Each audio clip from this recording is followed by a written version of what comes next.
Hi, it's Katrina. Imagine a treasure discovered over 200 years ago, then sailed off for the last 2 decades for its very survival. Deep in the Valley of the Kings, the monumental tomb of Pharaoh Amenhotep III has finally been opened. Today, we are diving into history that was locked for millennia, from the jungles in Mexico to ancient China, and now we can finally take a look. The Return of the King. Look, you don't just swing open the doors to the house of a god king like you're flipping on a light switch. When you are dealing with Pharaoh Amenhotep III, the so-called Sun King of Egypt's dazzling 18th dynasty, you take your time opening the door. And if it takes 20 years to do it, that's just how long it takes. After 2 long decades of restoration work, in the golden glare of the October sun, Egypt opened one of the largest royal tombs ever carved into the cliffs of the Valley of the Kings. It was a huge success, and just in time to satisfy global appetites before the long-delayed Grand Egyptian Museum finally lifts its own velvet curtain next month in November. Egypt's historical sites aren't just getting a facelift, it's a resurrection over here. And so Amenhotep rises again. But who was he, and why should we care? Great question. Amenhotep III was not your run-of-the-mill pharaoh. He was the divine architect of Egypt's imperial peak, a ruler so steeped in gold, power, and propaganda that he once claimed he was literally fashioned by the gods. His nearly 4-decade reign from 1390 to 1350 BC saw the construction of temples so grand they made other kings look like they were playing with mud bricks. And when it came to his tomb, designated KV-22 in archaeologist lexicon, it had to be monumental. Located on the western bank of the Nile in Luxor's Valley of the Kings, KV-22 plunges downward like a subway tunnel, stretching 118 feet long and 45 feet deep. Its vast corridors lead to a triple suite of burial chambers. I mean, it's about as fancy as it gets, even for a pharaoh. One of the burial chambers was for the king himself. One was for his formidable Queen Taye, who practically invented royal influence, and the third was likely for their daughter, Princess Sitamun. Now you might be wondering why one of their kids was buried with them, and I assure you that you are not going to like the answer. Because if you know anything about ancient Egyptian royalty, you will know they like to keep things in the family. Sitamun was the eldest daughter of Amenhotep III, and at around the 30th year of his reign, she became his wife. I know. That's just how they rolled in ancient Egypt. And now let's quickly move on and forget I ever said anything. The tomb was first unearthed in 1799 by European explorers in an era when archaeology was still code for grand larceny in linen trousers. The sarcophagus was looted and the treasures were gone faster than you can say Napoleon's souvenir shop. What remained when the so-called archaeologists were done was the vast empty husk of a once divine resting place. I kid you not, archaeologists stripped the tomb like thieves ripping copper out of an abandoned house. The only thing they didn't destroy were the walls, which proved to be very good news. Those walls are covered with fragmented scenes from the Book of the Dead and divine portraits of the king hobnobbing with the gods. But after 3,400 years, the paint was a little faded, so in came the Japanese to the rescue. Since the early 2000s, a Japanese-Egyptian restoration team has been painstakingly reviving KV-22 in 3 phases. They reassembled the shattered wall scenes, they restored paint pigments that hadn't seen the sun in 3 millennia, and they even stabilized the sarcophagus frame, which had been gutted by looters. With the tomb now open, all that hard work is full on display. The wall paintings are so fresh now, it's as if the original paint is still wet. Curiously, Amenhotep III's tomb is not fully decorated, at least not in the kaleidoscopic, eye-melting fashion of his successors like Seti I or Ramses VI. Some rooms remain bare, like the decorator quit halfway through, and others are half-painted, like the painters quit halfway through. I mean, I'm starting to wonder if there was a general strike in the middle of building this thing. Scholars suspect that work was possibly halted by the pharaoh's sudden death, or by a political shift under his son who took the throne after him. And do you know who Amenhotep III's son was? None other than Akhenaten, the heretic pharaoh who tried to delete the Egyptian pantheon. Akhenaten was also the father of King Tut, meaning that Amenhotep was King Tut's grandfather. It also means Sitamun was both Tutankhamun's step-grandmother and auntie, which is a whole new level of complicated. Now here's a little mystery for ya. You'd think a tomb this big would contain the guy it was built for, but you'd be wrong. Sometime during Egypt's turbulent Third Intermediate period, the mummy of Amenhotep III was relocated, possibly by priests trying to protect royal remains from looters with sticky fingers and zero respect. Amenhotep's body turned up in the tomb of his grandfather, Amenhotep II, and now lies, rather unceremoniously, inside the National Museum of Egyptian Civilization in Cairo.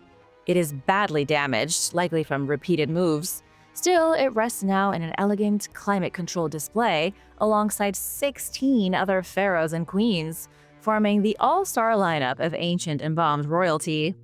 It's quite a sight to see, all those rulers who had so much power in life, now encased like Sleeping Beauty in glass coffins, looking like human jerky, their skin all blackened and leathery. No resting in peace for them.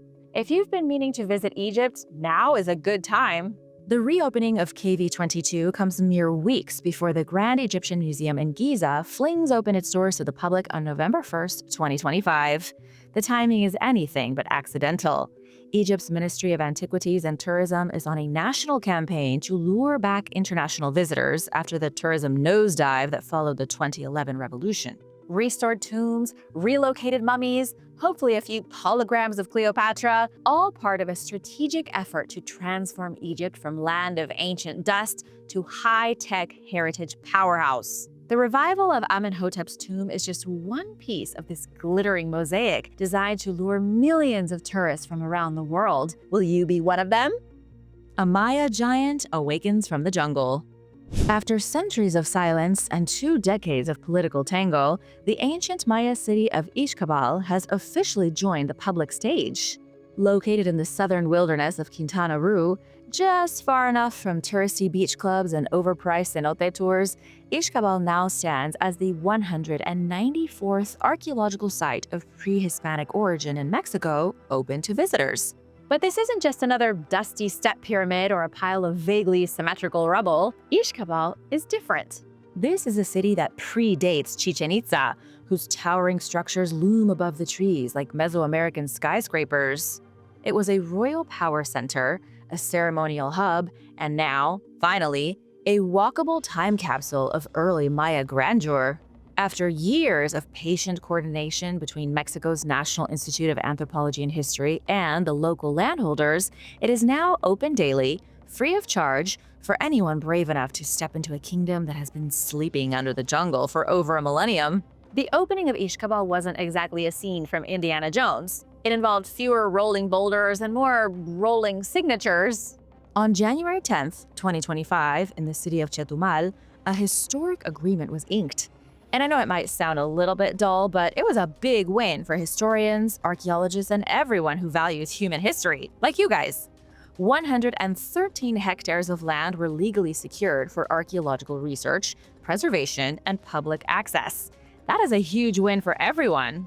Local farmers and stewards of communal lands had long worked with municipal and federal governments to protect the site, but now they have legal recognition and the promise of economic uplift through sustainable tourism and cultural programs. See? Win, win, win. In a country where land disputes have historically led to conflict and silence, this is a rare and hopeful precedent. But let's not drift into politics. Let's talk about Ishkabal and what makes it so important. In one word, scale. Ishkabal is defined by its triadic architectural complexes, a signature layout of early Maya ceremonial centers. And what that means is 3 pyramidal structures, 2 flanking a taller central temple, were arranged around a plaza like cosmic chess pieces. This was the standard layout for most Maya cities, 3 pyramids situated around a vast plaza. These configurations were based on the stars. Triads symbolized creation myths, ancestral deities, and the 3 hearthstones of the Maya universe. The Maya valued their own triad just as much as the Christians value their Holy Trinity. In fact, holy things coming in 3s is pretty standard throughout history. Many of the towering structures in Ishkabal exceed 131 feet high, making them among the tallest in southern Mexico. They are grouped with mathematical precision. Their staircases once thronged by priests, nobles, and scribes performing rituals. Beneath them lie tombs, altars, and buried secrets waiting to be excavated. And here's the real kicker. Much of the city is still unexcavated. What visitors see today is just the surface of a site that sprawls across the hills and sinkholes like the skeletal outline of a vanished superpower. While a lot has been excavated, preserved, and restored, there is still a ton of work to do. And that's what makes visiting Ishkabal so cool. You can see the restored parts while also knowing that below your feet could be a buried skeleton, perhaps of an emperor. With 12 archaeological zones, the state of Quintana Roo leads the country in new heritage openings. And it's by design. As climate change, real estate pressure, and political instability threaten indigenous memory across Latin America, Mexico is doubling down on preserving their heritage. How? By using its rich past not just as tourist bait, but as a declaration of endurance. Because as I'm sure you know, the Mexican people are what remains of dozens of cultures. There are still Maya people in Quintana Roo. There are still descendants of the Aztec, the Zapotec, and countless other cultures in Mexico. Each new site that opens is another place where tourists can go to see the incredible diversity of Mexico's long history. Walk the moss-lined plazas of Ishkabal and you'll feel it, that strange echoing hum of lost power. The scale, the symmetry, the staggering engineering, it all speaks of a civilization that never truly disappeared. It merely went underground, swallowed by vines and buried under time. A village 7,000 years in the making. Most tourists head to Protaras for its postcard beaches and bougie cocktails, but now, nestled between the sunbathers in Cyprus, something truly ancient has risen from the dust. Something older than the pyramids, older than Stonehenge, older than your uncle's conspiracy theories about Atlantis. Welcome to the newly unveiled Neolithic village of Paralimni, a 7,000-year-old archaeological site that proves even in the age of resorts and jet skis, the past still knows how to make a dramatic entrance. Dating back to the ceramic Neolithic period, roughly 5200 to 4800 BC, this coastal settlement is the largest of its kind excavated in Cyprus's Famagusta district. Open daily to the public, it gives modern visitors a front-row seat to the earliest chapters of settled human life on the island. And while it may lack the glamour of a pharaonic tomb or a Bronze Age fortress, make no mistake, this was where the real revolution happened. By revolution, I mean agriculture, community, tool-making, and the earliest documented version of, hey, this is my land, get off it. The island of Cyprus was one of humanity's earliest starting points. Seriously, the Neolithic ruins of Cyprus make Egypt's ruins look like a dusty suburb from the 70s. Between 1995 and 2001, the late archaeologist Pavlos Florentzos led a 5-season excavation campaign at the site, and what he and his team uncovered was no mere scattering of stone chips. The site revealed 40 individual dwellings, the fragmentary bones of daily life long buried beneath sand and time. There was a defensive wall, which suggests either intergroup conflict or an early dislike of nosy neighbors. Inside the homes, archaeologists found tools made from stone and bone, mortars for grinding grain, and beads fashioned from deer bones and the glittering green mineral picrolite. It's proof that even in the Stone Age, people like to accessorize. Among the standout finds were ceramic vessels used for storage, stone figurines used in early spiritual practices, and blades that once processed food, hides, or possibly unwelcome guests. Each of these artifacts has now been contextualized on-site with interpretive panels, diagrams, and photos, all designed for curious tourists and beachgoers alike. At the newly opened village of Paralimni, you get to see it all laid out plain as day. Those mortars used for grinding grain are left exactly where they would have been 7,000 years ago. You get to stand exactly where a Neolithic person once ground wild barley into flour, while looking at the same tools she used to do it. Visiting this place is like traveling back in time, giving you a truly unique experience. This site, along with the tragically destroyed Castro settlement at Cape Apostolos Andreas, represents the only surviving excavated Neolithic site in the entire Famagusta district. The Castro site was bulldozed several years ago by occupation forces to erect 2 giant flags on the cape. Because nothing says modern progress like obliterating nearly 10,000 years of human history for better flag visibility. With Castro's destroyed, Paralimni is the last of its kind. Its survival and development into a public archaeological park are huge wins for history. Turning this thing into a historical playground was a genius way to preserve it for the foreseeable future. It doesn't lie in a remote mountain or fenced-off desert valley. It's right in the middle of one of Cyprus's most trafficked tourist areas. And its proximity is the entire point. It's all about making the ancient present. By blending prehistoric history with modern tourism and cafe vibes, it somehow collapses the distance between then and now and makes the past present. In a world where many archaeological sites are distant, over-curated, or hidden behind $10 bottled water, Paralimni offers an unpretentious, deeply local, and profoundly significant connection to our shared human origins. Doesn't get better than that. The time machine of Luoyang. In a city already older than your entire concept of history, a new portal into the ancient world is opening. On a recent Thursday, the Han-Wei Luoyang Ancient City Site Museum, that was a mouthful, began its trial operations in Luoyang, one of China's most storied capitals. But this isn't just another museum with a few chipped pots and a lot of old crusty coins. This is China's largest ancient capital site. It's also arguably the most ambitious pre-modern urban complex ever excavated on the planet. Located in central China's Henan province, Luoyang's ruins have finally been given their architectural due. This new museum has unveiled over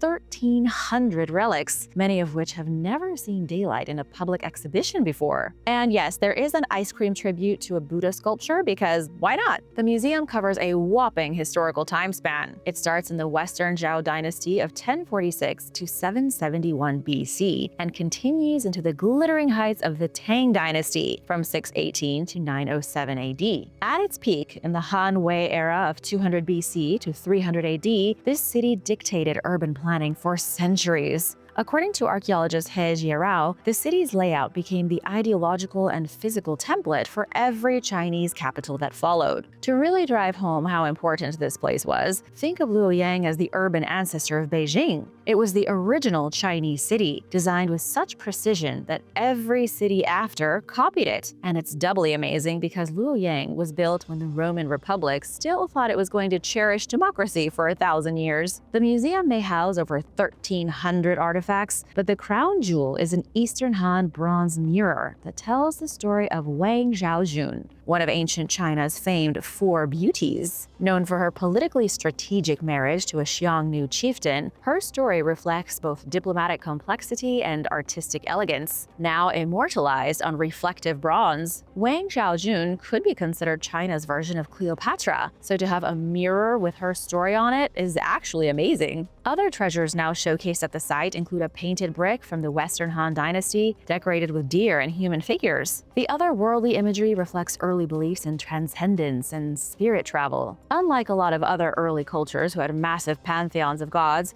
the Chinese focused on ancestor worship. To them, their grandpas were more important than some mystical dude on Olympus playing darts with thunderbolts. Also at the museum is a Buddha head from Yangming Temple, dating to the Northern Wei Dynasty between 386 to 534 AD. With a gentle smile and eyes half closed in infinite serenity, the Buddha is a masterclass in devotional sculpture. This place is different because rather than organizing all of these artifacts in their exhibits by dynasty or object type, which is the norm, the curators have taken a conceptual approach. Each of the 3 main halls at the new museum is organized around a philosophical theme in Chinese thought. It's certainly one of the more unique museum experiences you'll come across. The first hall is Zhang, meaning center. This space reveals how ancient Luoyang emerged as a central political and cultural force. Here you can find maps, models, and tales of emperors who ruled from the heart of the Central Plains. The second hall is He, meaning harmony or integration. This hall explores the multi-ethnic fusion during the Wei and Jin periods, showcasing how nomadic and Han cultures intertwined. It was not always peaceful, but it was productive. The blending of nomadic people and the Han is a major episode in Chinese history. The third hall is a love letter to Luoyang as a Silk Road powerhouse. It celebrates the city as a place where Roman coins met Buddhist scrolls. The highlight here is a Byzantine gold coin found in a northern Wei tomb, proof that that Luoyang wasn't just the center of China, but part of a global ancient economy. In fact, that one single coin confirms that China has been a global economic powerhouse and master of foreign trade since it was a baby. Here's a question for you. How does a museum built within what might be the greatest ancient capital ever attract the attention of young people? The answer is they have to get creative. To reach the hearts of a TikTok generation and Gen Z museum goers who think Tang Dynasty is a K-pop band, the Luoyang Museum has gone full sci-fi. A holographic projection system and a dynamic topographic display allow visitors to watch the ancient city evolve in real time. You can watch as Luoyang rises from marshland as a set of huts and then moves on to forming gridded streets, growing temples, and eventually becoming the capital of an empire. And you can now buy ice cream shaped like the Yangming Buddha's head. Sure, licking the enlightened one's face might not be for purists, but if it gets kids excited about ancient civilization, who's complaining? Beneath the Gate of Worlds. It's not every day you walk into Jerusalem's old city through one gate